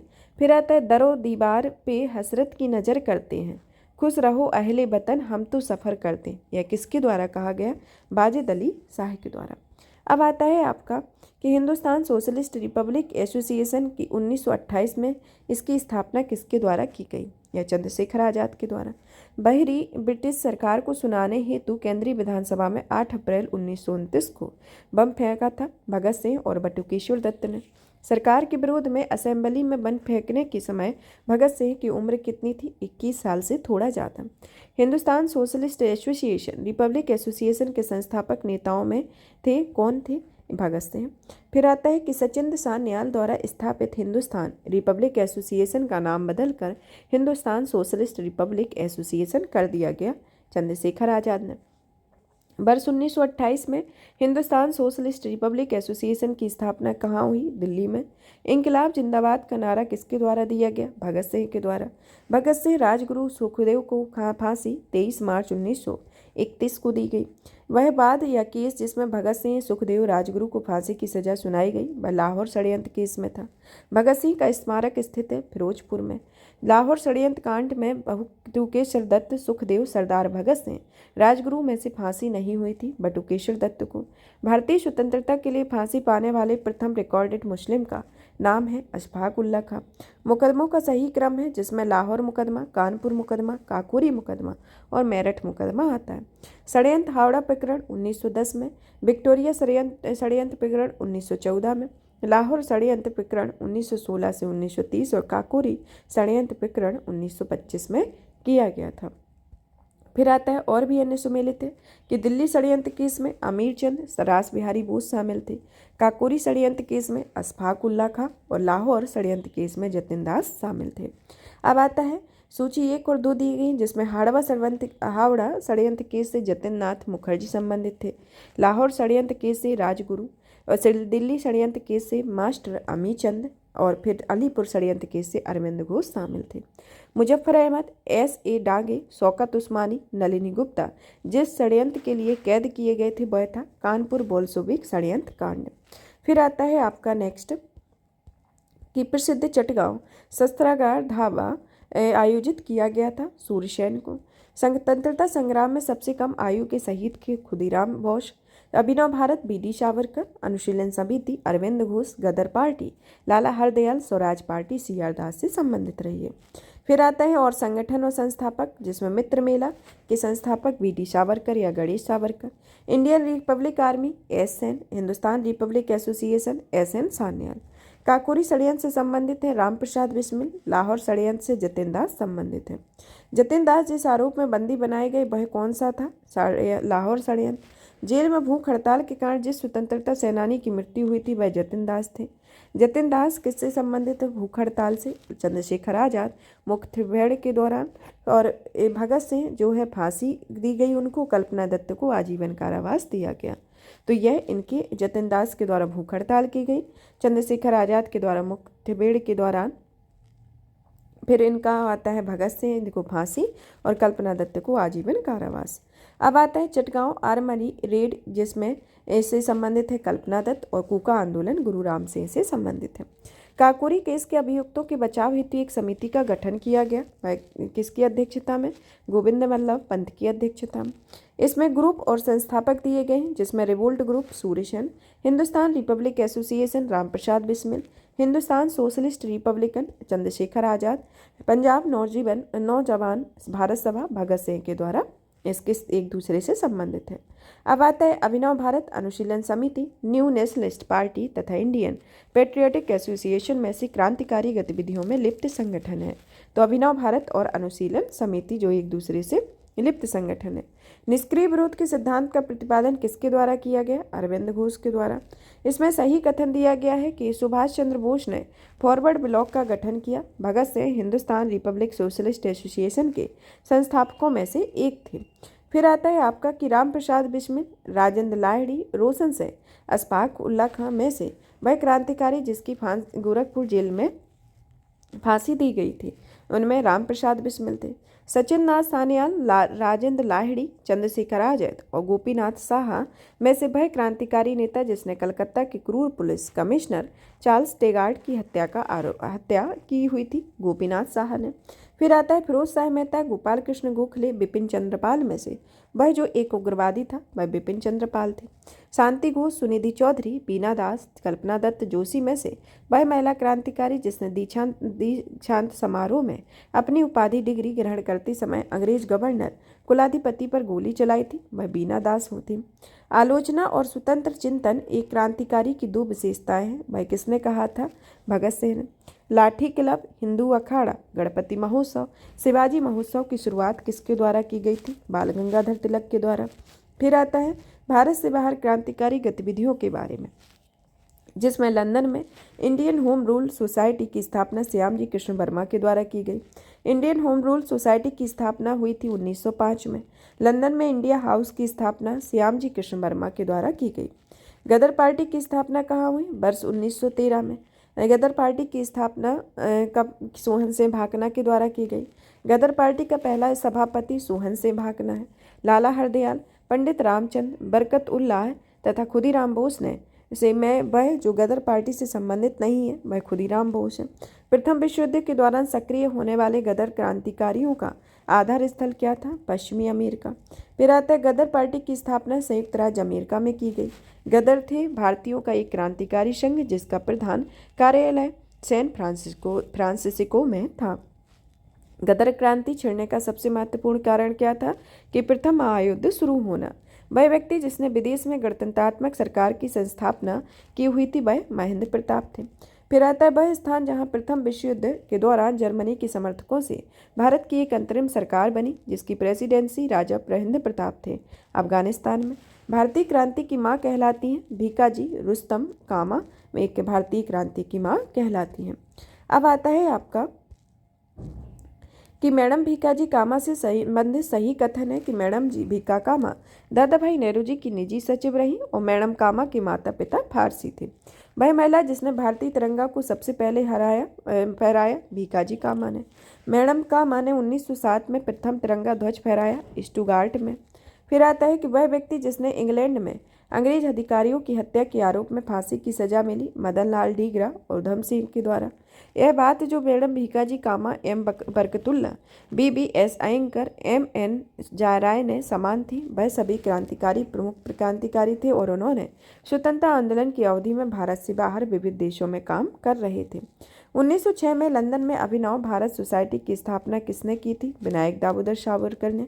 फिर आता है कामागाटा मारू प्रकरण में कनाडा की यात्रा पर निकला एक यह जलपोत था। सरदार अजीत सिंह, बाबा गुरदीत सिंह, BD सावरकर एवं सरदार भगत सिंह में से कामागाटा मारू घटना में संबंधित है। बाबा गुरदीत सिंह इससे संबंधित है। इंडिपेंडेंट लीग की स्थापना किसके द्वारा की गई? रास बिहारी बोस के द्वारा। अब आता है बंगाल विभाजन, जो कि 1905 में हुआ था और स्वदेशी आंदोलन से संबंधित क्वेश्चन आते हैं कि हड़प्पा नीति, बंगाल विभाजन, हड़प नीति, बंगाल विभाजन, स्थायी बंदोबस्त तथा सहायक संधि में सबसे बाद में क्या हुआ था? बंगाल विभाजन, जो कि 16 अक्टूबर 1905 को हुआ था। बंग भंग विरोधी आंदोलन का प्रारंभ कब हुआ था? 7 अगस्त 1905 को। वह आंदोलन जो बंग भंग के बाद शुरू हुआ था वह स्वदेशी आंदोलन था। बंगाल विभाजन की घोषणा की गई थी 20 जुलाई 1905 को। बंगाल विभाजन करने वाला गवर्नर जनरल कौन था? Lord Curzon. बंगाल के विभाजन के समय बंगाल का लेफ्टिनेंट गवर्नर कौन था? Sir Andrews Fraser. बंगाल विभाजन के विरोध में हुए आंदोलन का नेतृत्व किसके द्वारा किया गया? सुरेंद्रनाथ बनर्जी के द्वारा। WC Banerjee, SN Banerjee, RN Tagore, BG तिलक में से वह जो स्वदेशी आंदोलन का आलोचक था एवं पूर्व तथा पाश्चात्य के मध्य एक बेहतर संबंध का समर्थक था, वह रविन्द्रनाथ टैगोर थे। बंगाल में ब्रिटेन की वस्तुओं के बहिष्कार का सुझाव सबसे पहले दिया गया था कृष्ण कुमार मित्र के द्वारा। ब्रिटिश वस्तुओं के बहिष्कार को राष्ट्रीय नीति के रूप में अपनाया गया वर्ष 1905 में। अब आता है आपका कि बंगाल का विभाजन मुख्यतः किया गया था बंगाली राष्ट्रवाद की बुद्धि को दुर्बल करने के लिए। बंगाल विभाजन के विरोध में राष्ट्रवादियों द्वारा प्रारंभ किए गए कार्यक्रम थे बॉयकॉट, स्वदेशी, राष्ट्रीय शिक्षा। स्वदेशी और बहिष्कार पहली बार संघर्ष की विधि के रूप में अपनाए गए बंगाल विभाजन के विरुद्ध आंदोलन के दौरान। वर्ष 1905 में बंगाल विभाजित हुआ जिसके विरोध में बंगाल वर्ष 1905 में विभाजित हुआ जिसके विरोध के परिणाम स्वरूप यह दोबारा विभाजित हुआ वर्ष 1911 में।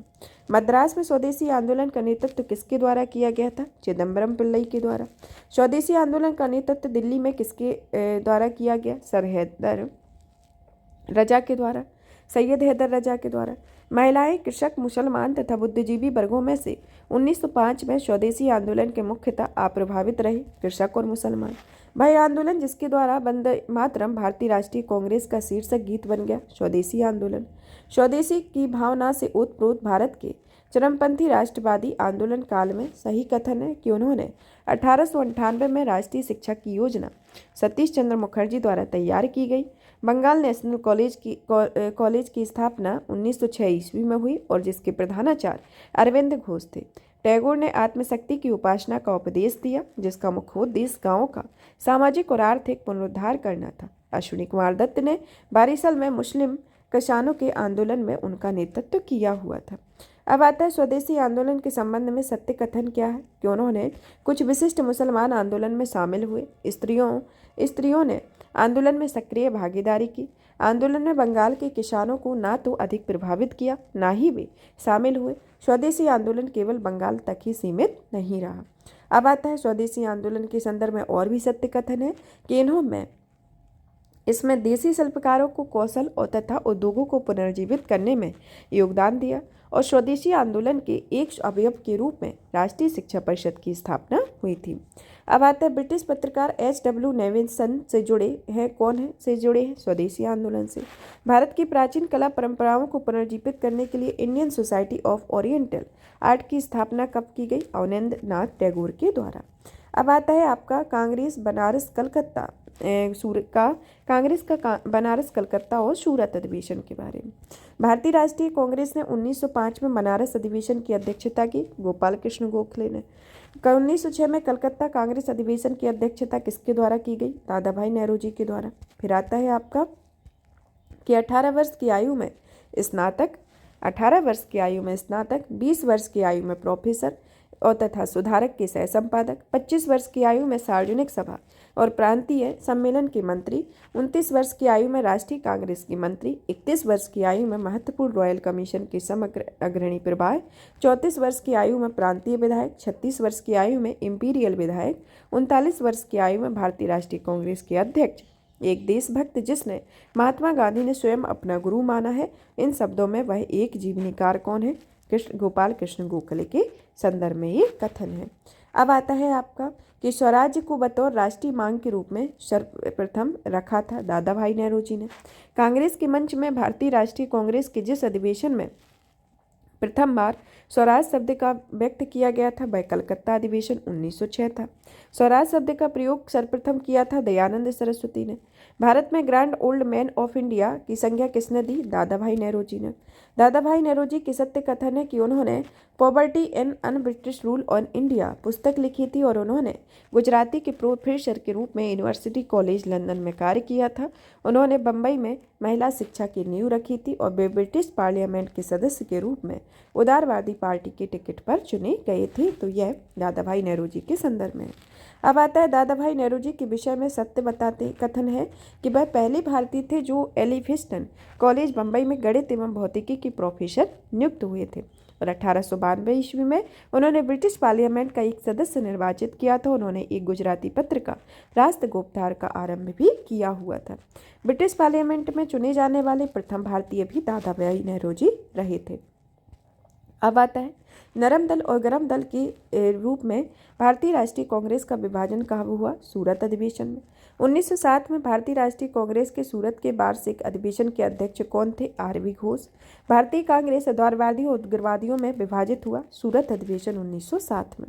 भारतीय राष्ट्रीय कांग्रेस की वर्ष 1907 में विख्यात कलकत्ता अधिवेशन में 4 विकल्प पारित किए गए या 4 संकल्प पारित किए गए कि सूरत में 1907 में हुए कांग्रेस के अगले अधिवेशन में इन चारों संकल्पों को स्वीकार करने तथा उन्हें अस्वीकृत करने के प्रश्न पर कांग्रेस में विभाजित हो गया और वे 4 संकल्प थे: स्वदेशी, बहिष्कार, राष्ट्रीय शिक्षा और सुशासन आते हैं।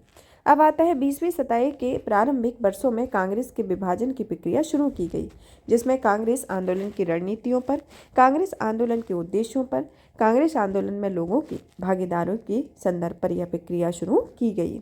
अब आता है भारतीय राष्ट्रीय कांग्रेस का प्रथम विभाजन कब हुआ? वर्ष 1907 में। सूरत का विभाजन का नेतृत्व किसके द्वारा किया गया? बाल गंगाधर तिलक के द्वारा।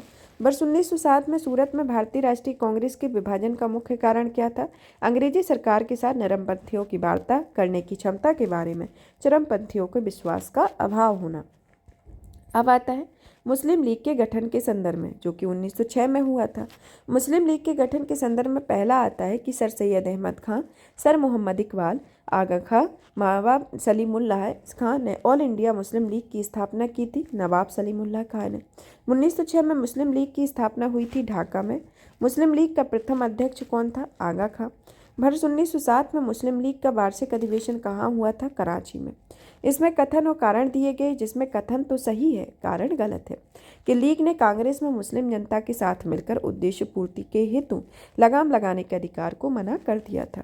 अब आता है भारतीय स्वाधीनता संघर्ष के संदर्भ में सत्य कथन दिया गया है कि हकीम अजमल खां राष्ट्रवादी चरमपंथी आयरार आंदोलन शुरू करने वाले नेताओं में से थे। भारतीय राष्ट्रीय कांग्रेस के संगठन के समय सर सैयद अहमद खां ने इसका विरोध किया था। मौलाना बरकतुल्ला, मौलाना अब्दुल्ला सिंधी काबुल में भारत की अंतकालीन सरकार का गठन करने वालों में से भी थे। तो इनके संदर्भ में ये सत्य कथन है। अब आता है वर्ष 1906 में लॉर्ड मिंटो ने शिमला में मिले मुसलमानों के शिष्टमंडल में एक प्रार्थना की मुसलमानों के लिए पृथक निर्वाचक वर्ग की। वर्ष 1908 में अखिल भारतीय मुस्लिम लीग का एक लंदन शाखा स्थापित की अमीर अली की अध्यक्षता में। मुसलमान यदि खुश और संतुष्ट हैं तो भारत में ब्रिटिश शक्ति का महत्तम बचाव होगा, यह किसके द्वारा लिखा गया? W. हंटर के द्वारा। अब आता है पार्लियामेंट्री सुधार से संदर्भ में। पार्लियामेंट्री सुधार कब पारित किया गया था? वर्ष 1909 में। फिर आता है कि वर्ष 1909 में इंडियन काउंसिल एक्ट की व्यवस्था की गई थी सांप्रदायिक प्रतिनिधित्व के तौर पर। राष्ट्रीय आंदोलन की अवधि में जिस घटना में मतभेद के बीज बोए थे और वह जिससे अंततः देश विभाजन कराया था, वह कौन सी थी? मुसलमानों में विधानसभाओं में मुसलमानों के लिए पृथक निर्वाचन क्षेत्रों और स्थानों का आरक्षण दिया जाना। अब आता है आपका नेक्स्ट दिल्ली दरबार और राजधानी परिवर्तन के संदर्भ में, जिसके अंतर्गत है कि ब्रिटिश काल में दिल्ली के पहले भारत की राजधानी कौन सी थी? कलकत्ता। वर्ष 1912 में जब राजधानी कलकत्ता से दिल्ली लाई गई तो उस समय भारत का वायसराय कौन थे? Lord Hardinge. दिल्ली भारत की राजधानी कब बना? वर्ष 1912 में। और ये 1911 में बंगाल विभाजन की रद्द कर भारत की राजधानी कलकत्ता से दिल्ली स्थापित करने की घोषणा की गई और 1 अप्रैल 1912 को दिल्ली की राजधानी बनाया गया। वह राजकीय प्रवेश के अवसर पर दिल्ली में बम फेंका गया। कब फेंका गया? लॉर्ड हार्डिंग पर। वह ब्रिटिश शासन के दौरान बिहार के एक अलग प्रांत का दर्जा प्राप्त हुआ वर्ष 1912 में। भारतीय राज्य के रूप में बिहार का गठन वर्ष 1912 में हुआ। अब आता है कांग्रेस के लखनऊ अधिवेशन के बारे में। दिसंबर 1916 में इंडियन नेशनल कांग्रेस एवं इंडियन मुस्लिम लीग ने एक ही समय में अपने अधिवेशन आयोजित किए थे लखनऊ में। वर्ष 1916 में भारतीय राष्ट्रीय कांग्रेस के लखनऊ अधिवेशन की अध्यक्षता किसके द्वारा की गई? एम सी मजूमदार के द्वारा। कांग्रेस और मुस्लिम लीग के विरुद्ध लखनऊ समझौते पर हस्ताक्षर कब हुआ था? वर्ष 1916 में।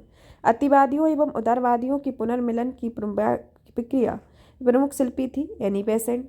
वर्ष 1916 में मुस्लिम लीग और कांग्रेस के मध्य समझौता कराया गया था बीजी तिलक के द्वारा। कांग्रेस के वर्ष 1916 के लखनऊ अधिवेशन में दिया गया कि मुख्य दूरगामी परिणाम वाला निर्णय कौन सा लिया गया था कि मुस्लिम लीग की पृथक निर्वाचन क्षेत्र की मांग स्वीकार की गई। इंडियन नेशनल कांग्रेस और मुस्लिम लीग के बीच मतैक्य का काल प्रदर्शित करता है 1916 से 1922 को। वर्ष 1916 में लखनऊ के कांग्रेस अधिवेशन के में सत्य है कि इस अधिवेशन में उदारवादियों और उग्रवादियों के बीच पुनः मेल स्थापित हुआ और महात्मा गांधी ने पहली बार चंपारण के किसानों की समस्याओं को अवगत कराया। अब आता है होम रूल लीग आंदोलन के बारे में। होम रूल लीग आंदोलन को सर्वप्रथम एनी बेसेंट के द्वारा शुरू किया गया और वर्ष 1916 में 2 होम रूल लीग आरंभ की गई, एक तिलक के द्वारा और एक एनी बेसेंट के नेतृत्व में। अब आता है आपका कि एनी बेसेंट मुख्यतः किससे संबंधित रही हैं? गृह शासन आंदोलन से। प्रथम विश्व युद्ध के दौरान आंदोलन जो भारत में लोकप्रिय हुआ वह होम रूल आंदोलन था। अब आता है कि Gangadhar Tilak, Annie Besant, M Subramania Iyer, T S. Olcott ने होम रूल लीग की स्थापना में योगदान नहीं था। किसका नहीं था? टी.एस. अलकट का। C R. Das, C S. Subramania Iyer, Annie Besant, B G Tilak में से होम रूल आंदोलन से नहीं जुड़ा हुआ है सी.आर. दास के द्वारा। होम रूल समर्थक अपनी राजनीतिक शक्ति का सफलतापूर्वक प्रदर्शन कर सके कांग्रेस के 1916 के लखनऊ अधिवेशन में। होम रूल आंदोलन भारत के स्वतंत्रता संग्राम के नए चरण के आरंभ का द्योतक था क्योंकि इसने देश के सामने सुशासन की एक ठोस योजना रखी हुई थी। होम रूल लीग के संदर्भ में सत्य है कि सबसे पहले इसकी योजना एनी बेसेंट ने वर्ष 1914 से 1915 के प्रस्तुत की और तिलक की home rule league Maharashtra Bombay को छोड़कर कर्नाटक, मध्य प्रांत, बरार तक सीमित थी और तिलक द्वारा स्थापित होम रूल लीग अधिक शक्तिशाली थी। तो यह होम रूल लीग के संदर्भ में सत्य कथन है। Annie Besant, Michael Madhusudan Dutt और आर पामदत्त में फेबियंस आंदोलन की सदस्य कौन थी? Annie Besant. एनी बेसेंट के बारे में सत्य कथन जाने कि होम रूल आंदोलन प्रारंभ करने के लिए उत्तरदायी थी और इन्होंने इंडियन नेशनल कांग्रेस की एक बार यह अध्यक्षा भी रही हुई थी। वर्ष 1920 में वह संस्था जिसने अपना नाम परिवर्तित कर स्वराज्य सभा रख लिया था वह all India home rule league थी। अब आता है आपका गांधी और उनके प्रारंभिक आंदोलन के बारे में, जिसमें करमचंद गांधी दीवान थे किसके? पोरबंदर, राजकोट और बीकानेर के। महात्मा गांधी ने जिस कॉलेज की पढ़ाई की थी वह कौन था? श्यामलाल दास कॉलेज, भावनगर। दक्षिण अफ्रीका में रहने वाली की अवधि महात्मा गांधी ने जिस पत्रिका का प्रकाशन किया उस पत्रिका का नाम था इंडियन ओपिनियन। फीनिक्स फॉर्म कहाँ पर है? डरबन, दक्षिण अफ्रीका में। M.K. गांधी समर्थक थे दार्शनिक अराजकतावादी के। गांधी जी के राम राज्य के युगल सिद्धांत थे सत्य और अहिंसा। गांधी जी की दृष्टि से अहिंसा का अर्थ क्या है? सत्य की प्राप्ति का रास्ता। गांधी जी के संदर्भ के बिना मार्क्सवाद के मार्क्सवादी, बिना समाजवाद के समाजवादी, बिना व्यक्तिवाद के व्यक्तिवादी तथा समाजवादियों में एक व्यक्तिवाद और समाजवादियों में एक मार्क्सवादी में से एक है। तो इनमें से कौन सा सही है कि इसमें समाजवादियों में एक व्यक्तिवादी और समाजवादियों में एक मार्क्सवादी होना या गांधी जी के संदर्भ में सही है। अब आता है आपका कि गांधी जी की सत्याग्रह रणनीति में सबसे अंतिम स्थान प्राप्त है हड़ताल को। गांधी जी के सिद्धांत के अनुसार सही कथन है कि सत्याग्रही का शस्त्र अहिंसा है। सत्याग्रही को अपने संकल्प में दृढ़ विश्वास होना चाहिए और सत्याग्रही को विरोधियों के प्रति द्वेष भाव नहीं रखना चाहिए। गांधी जी के अनुसार हिंसा का क्रूरतम रूप क्या है? गरीबी का स्थायित्व। गांधी जी ने परिवार नियोजन हेतु तरीका बताया आत्मनियंत्रण का। महात्मा गांधी दक्षिण अफ्रीका से भारत लौटे वर्ष 1915 में। दक्षिण अफ्रीका में रह रहे थे गांधी जी। दक्षिण अफ्रीका में रहे थे 21 वर्ष तक। दक्षिण अफ्रीका के जिस रेलवे स्टेशन पर गांधी जी को ट्रेन से फेंका गया था वह पीटर मारिट्सबर्ग था। एम.के. गांधी ने भारतीय राष्ट्रीय कांग्रेस के जिस अधिवेशन में सर्वप्रथम भाग लिया वह था कलकत्ता अधिवेशन 1901। फिर आता है भारत में स्वतंत्रता आंदोलन के दौरान महात्मा गांधी द्वारा स्थापित साबरमती आश्रम की स्थापना कहाँ स्थित है? अहमदाबाद नगर के बाहर। महात्मा गांधी ने अहमदाबाद के निकट साबरमती के किनारे एक आश्रम बनाया था जिसे सत्याग्रह आश्रम कहा गया। महात्मा गांधी से संबद्ध साबरमती, फीनिक्स, वर्धा, सदाकत आश्रमों में सबसे पुराना है फीनिक्स। गांधी जी ने सेवा धर्म अपनाया था दक्षिण अफ्रीका में। महात्मा गांधी के राजनीतिक गुरु गोपाल कृष्ण गोखले थे। महात्मा गांधी के अनुसार राजनीति का तात्पर्य क्या है? कि जन कल्याण के लिए सक्रियता। गांधी जी ने राजनीति का जो प्रतिमान प्रस्तुत किया उसकी क्या विशेषता थी? नैतिकता, धर्म और मानवता। सत्याग्रह शब्द को गढ़ा है महात्मा गांधी ने। भारत में स्वतंत्रता संघर्ष के दौरान सबसे पहले सत्याग्रही कौन से थे? महात्मा गांधी। महात्मा गांधी का पहला सत्याग्रह चंपारण में हुआ। मोहनदास करमचंद गांधी सर्वाधिक जाने जाते हैं भारतीय स्वतंत्रता को प्राप्त करने के लिए, निष्क्रिय विरोध के लिए। विदेशी वस्त्रों की बर्बादी ही उनके साथ सर्वोत्तम व्यवहार है किसने कहा था? महात्मा गांधी ने। ब्रिटिश निर्मित उत्पादों को गांधी बहिष्कार प्रभावी हुआ क्योंकि ब्रिटेन भारत को एक निर्मित वस्तुओं का बाजार समझता था। महात्मा गांधी के राजनीतिक जीवन की घटनाओं का कालक्रम है चंपारण, अहमदाबाद मिल हड़ताल, खेड़ा असहयोग आंदोलन। महात्मा गांधी के बारे में सत्य कथन क्या है? कि उन्होंने प्रारंभिक शिक्षा राजकोट में प्राप्त की थी। कस्तूरबा के साथ उनका विवाह 13 वर्ष की आयु में हुआ था और उन्होंने विधि का अध्ययन द इनर टेम्पल लंदन में किया था और वे रस्किन की पुस्तक अर्न टू द लास्ट में सर्वाधिक प्रभावित हुए थे। अब आता है आपका कि महात्मा गांधी ने कहा हुआ था कि उनकी कुछ सबसे गहन धारणाएं अनटू दिस लास्ट नामक पुस्तक में प्रतिबंधित होती हैं और इस पुस्तक में उनके जीवन को बदल डाला। इस पुस्तक का वह संदेश जिसमें महात्मा गांधी को बदल डाला वह थी व्यक्ति का कल्याण सबके कल्याण में निहित है। गांधीवादी विचारधारा प्रभावित रही है रस्किन, थोरो और टॉलस्टॉय से। फिर आता है स्वदेशी आंदोलन, खिलाफत आंदोलन, व्यक्तित्व सत्याग्रह आंदोलन तथा भारत छोड़ो आंदोलन में से जिस आंदोलन से गांधी जी संबंधित थे वह स्वदेशी आंदोलन था। भारत छोड़ो आंदोलन, सविनय अवज्ञा आंदोलन, बारदोली तथा खेड़ा सत्याग्रहों में जिसका नेतृत्व महात्मा गांधी ने नहीं किया था वह बारदोली सत्याग्रह आंदोलन था। गांधी जी के संदर्भ में सत्य कथन है कि जाति विहीन अछूतों की दशा में सुधार के लिए कठोर संघर्ष किया, असहयोग आंदोलन शुरू किया, सविनय अवज्ञा आंदोलन शुरू किया। महात्मा गांधी को सर्वप्रथम राष्ट्रपिता किसने कहा था? सुभाष चंद्र बोस ने। गांधी के नाम के पहले महात्मा किसके द्वारा जोड़ा गया? चंपारण सत्याग्रह के दौरान। गांधी जी को सर्वप्रथम महात्मा के तौर पर संबोधित किया था रविन्द्रनाथ टैगोर ने।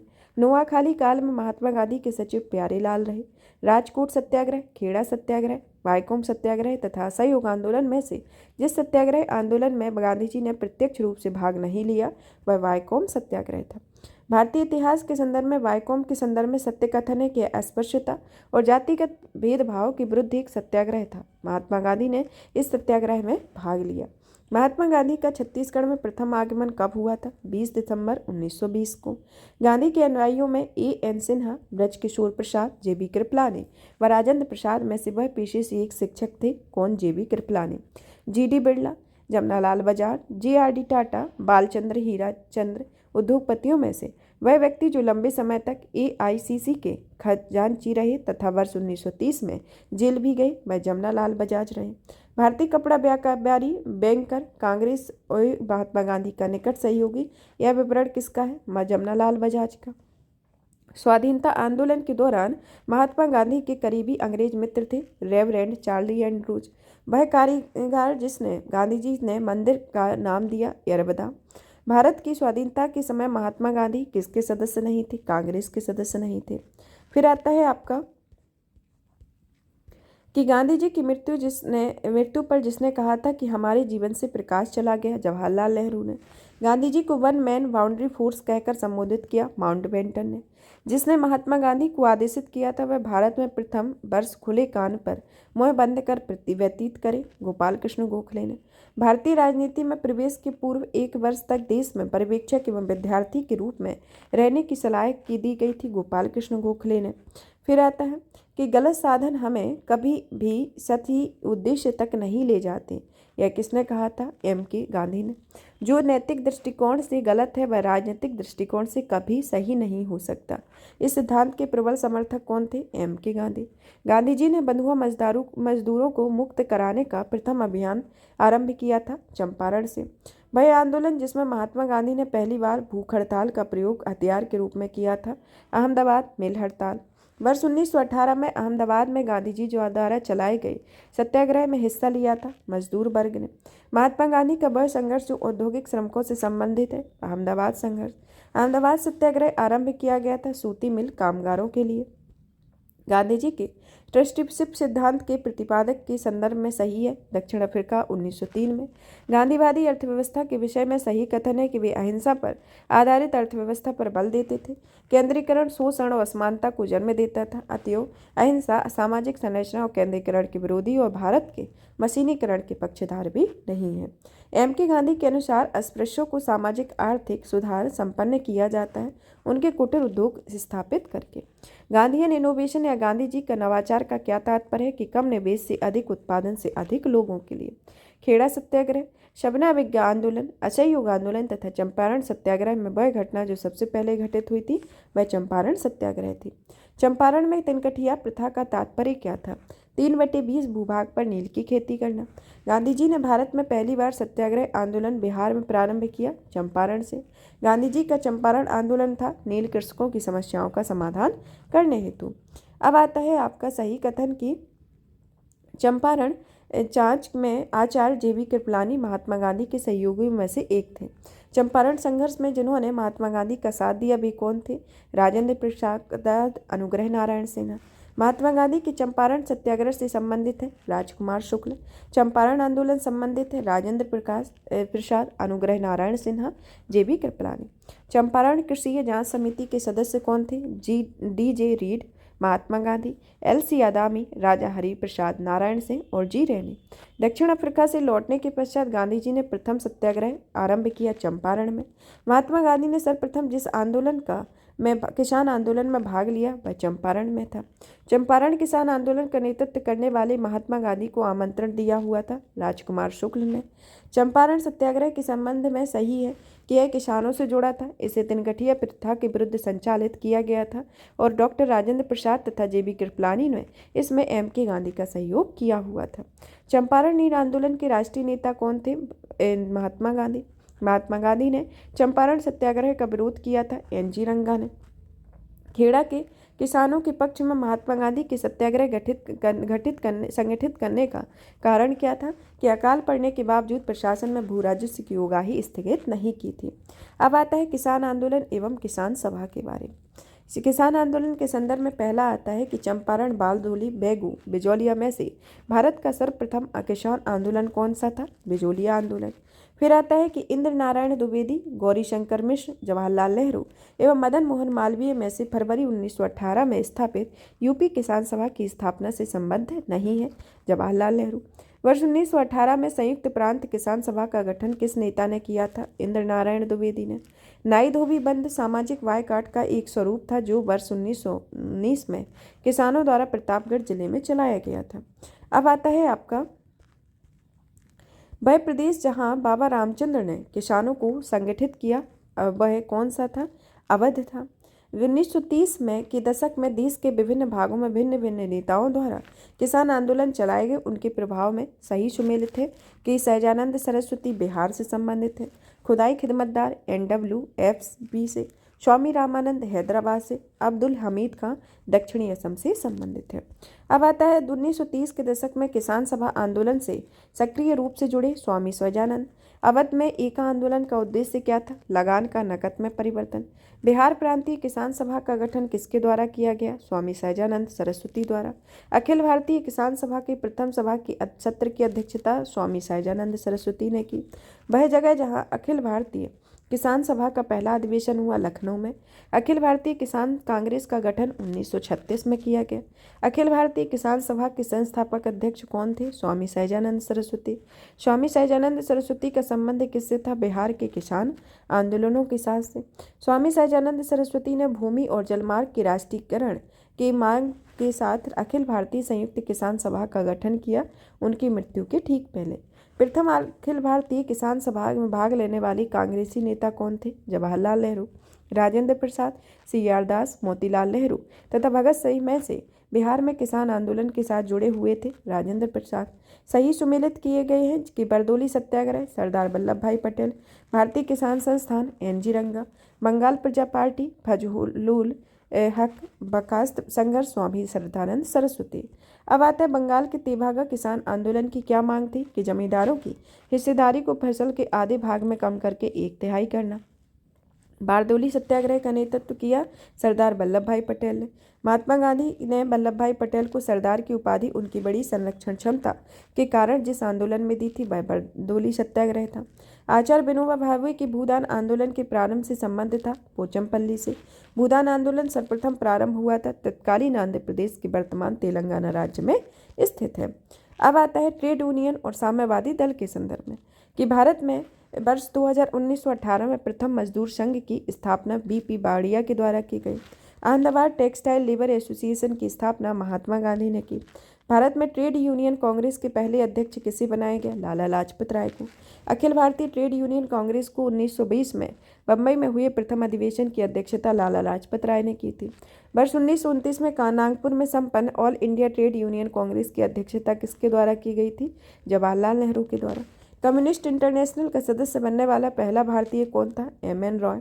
अक्टूबर 1920 में भारतीय कम्युनिस्ट पार्टी की स्थापना कातास्कंद में एकत्र हुए भारतीयों के समूह के मुखिया के रूप में की गई एम.एन. राय के द्वारा। कानपुर षड्यंत्र मुकदमा जिस आंदोलन के नेताओं के विरुद्ध था वह कौन सा था? साम्यवादी आंदोलन। ट्रेड यूनियन आंदोलन के क्रांतिकारी चरण का समय था 1926 से 1939। वर्ष 1940 में रेडिकल डेमोक्रेटिक का गठन किसके द्वारा किया गया? एम.एन. रॉय के द्वारा। सोमेंद्र नाथ टैगोर द्वारा स्थापित दल का नाम क्या है? क्रांतिकारी साम्यवादी दल। अब आता है नेक्स्ट आपका रॉलेट एक्ट और जलियांवाला बाग हत्याकांड 1919 के बारे में कि भारतीय स्वतंत्रता संग्राम के दौरान रॉलेट एक्ट ने जिस कारण से वह सार्वजनिक रोष उत्पन्न हुआ था वह कौन सा था? कि इन्होंने लोगों को बिना मुकदमा चलाए जेल भेजने को अधिकृत किया हुआ था। अब आता है रॉलेट एक्ट लाने का प्रयोजन क्या था? कि राष्ट्रीय और क्रांतिकारी गतिविधियों पर रोक लगाना। रॉलेट एक्ट भारत में कब लाया गया? वर्ष 1919 में। रॉलेट एक्ट का लक्ष्य क्या था? बिना मुकदमा चलाए बंदी बनाना और मुकदमे की सुनवाई की संक्षिप्त प्रक्रिया द्वारा। रॉलेट सत्याग्रह के संदर्भ में सही कथन है कि रॉलेट सत्याग्रह सेडिशन की सिफारिश के आधार पर आधारित था और रॉलेट सत्याग्रह में गांधी जी ने होम लीग की स्थापना का उपयोग करने का प्रयास किया हुआ था। अब आता है आपका नेक्स्ट कि जब रॉलेट एक्ट पारित हुआ था उस समय भारत का वायसराय कौन था? Lord Chelmsford. रॉलेट एक्ट का भारतीय राष्ट्रीय कांग्रेस में विरोध किया गया क्योंकि इसका लक्ष्य था व्यक्तिगत स्वतंत्रता को सीमित करना।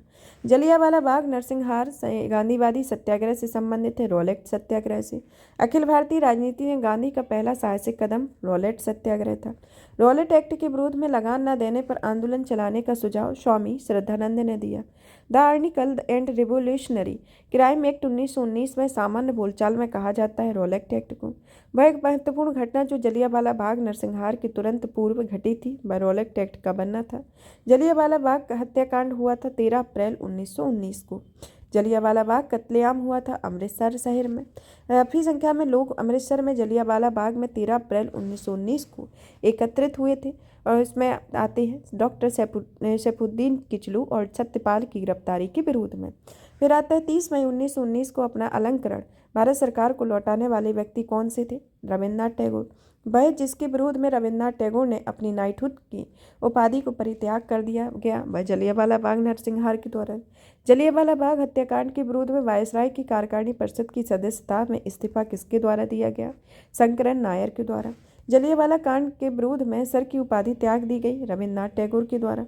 जलियांवाला बाग नरसंहार डॉक्टर सत्यपाल की बंदी बनाया गया और वर्ष 1919 में अमृतसर कांग्रेस का अधिवेशन घटनाओं का सही क्रम रहा कि डॉक्टर सत्यपाल का बंदी बनाया जाना, उसके बाद जलियांवाला बाग नरसंहार, फिर 1919 का अमृतसर कांग्रेस का अधिवेशन। हंटर आयोग की नियुक्ति की गई थी जलियांवाला बाग हत्याकांड के बाद। जनरल डायल का नाम जुड़ा हुआ है जलियांवाला बाग की घटना से। जलियांवाला बाग हत्याकांड के लिए जिम्मेदार ओ डायर का लंदन में मार डाला गया, किसके द्वारा? उधम सिंह ने। जलियांवाला बाग नरसंहार पर कांग्रेस जांच समिति की रिपोर्ट के प्रारूप लिखने का कार्य किसने सौंपा था? महात्मा गांधी को। वर्ष 1919 में जगन जलियांवाला बाग कांड के समय भारत का वायसराय कौन था? Lord Chelmsford. वह घटना जिसे मांटेगू ने निवारक हत्या के रूप में विशेषीकृत किया, वह जलियांवाला बाग नरसंहार थी।